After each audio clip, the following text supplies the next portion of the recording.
নিঃশ্বাস ছাড়ে, সে বেঁচে গেছে। এরপরে তার মোবাইলে কিছু ছবি আসে, কোথায় কোথায় যায়, কি কি করে। তারপরে জগৎ তাকে একটা ভিডিও পাঠায় এবং বলে যে, দেখুন এইভাবে আপনার পিছু করা যে ঠিক নয় এটা আমি বুঝতে পারছি, কিন্তু দেখবেন এর মধ্যেই আপনি নিশ্চয়ই আমাকে নিয়ে স্বপ্ন দেখবেন। এর মধ্যে তার বাবা ফোন করে বলে যে জগৎ তোকে একটা ভিডিও পাঠিয়েছে, যদি দেখেছিস। তার বাবাকে সে হুমকি ধুমকি দিয়ে ফোনটা কেটে দেয়। এরপরে জ্যোতির মানত করা ছিল সে পুজো দেবে। সে পুজো দিতে সন্ধ্যাবেলা মন্দিরে যায় এবং সেখানে সে কার্তিক মাসে পূর্ণিমায় সেই প্রদীপ জ্বালাবে, পুজো দেবে। সেই প্রদীপ জ্বালিয়ে সে তার মনস্কামনা বলছিল, তো সকলের জন্য ভালো চাইছিল। হঠাৎই তার আস্তে আস্তে কাপড়ে আগুন লাগতে থাকে, কিন্তু সে যেহেতু কোনো গন্ধ পায় না, তাই তার পোড়ার গন্ধ বা কিছুই আসে না। হঠাৎ সে দেখে তো সে সেই কাপড়ের আগুন যে আঁচলে লেগেছে তা বন্ধ করার চেষ্টা করে। জগৎও সেখানে ছিল, তারা হয়তো কিছুই করছিল জগৎ। তারপরে জগৎ কোনোভাবে জল ঢেলে তাকে বাঁচিয়ে দেয়।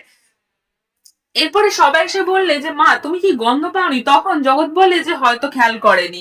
জগৎ তাকে সবার সামনে থেকে বাঁচিয়ে দেয়। এরপর তাকে বলে যে আপনাকে সামলানোর জন্য একটা লোক দরকার যে আপনার খেয়াল রাখবে, এবার আপনি একটু ভেবে দেখুন বিয়ের জন্য। এই বলে জগৎ সেখান থেকে বেরিয়ে যায়।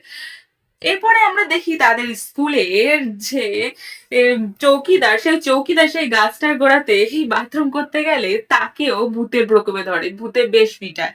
পরের দিনকার আমরা জ্যোতিকে দেখি, জ্যোতি মিড ডে মিলের খাবার আগে খেয়ে তারপরে চেক করে যে খাবার ঠিক আছে বাচ্চাদের খেতে বলে। তার খুবই ভালো লাগে বাচ্চাদের সাথে সময় কাটাতে।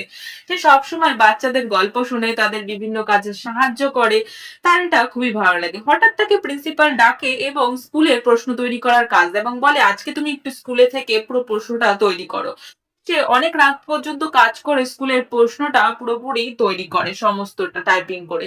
সব শেষ হয়ে গেলে রাত্রিবেলা সে জানলাটা খুলে দিয়ে যখন একটুখানি, তো হঠাৎই কেমন বেখাপ্পা হাওয়া দিতে শুরু করে। সব প্রশ্নগুলি উড়ে যেতে দেখলে জ্যোতি ভাবি বাবা উড়ে যাচ্ছে। সে সমস্ত প্রশ্ন ধরার জন্য লাফালাফি এদিক ওদিক করতে থাকলে বাইরে বেরিয়ে আসলে কি একটা পায়ে বেঁধে সে পড়ে যায়।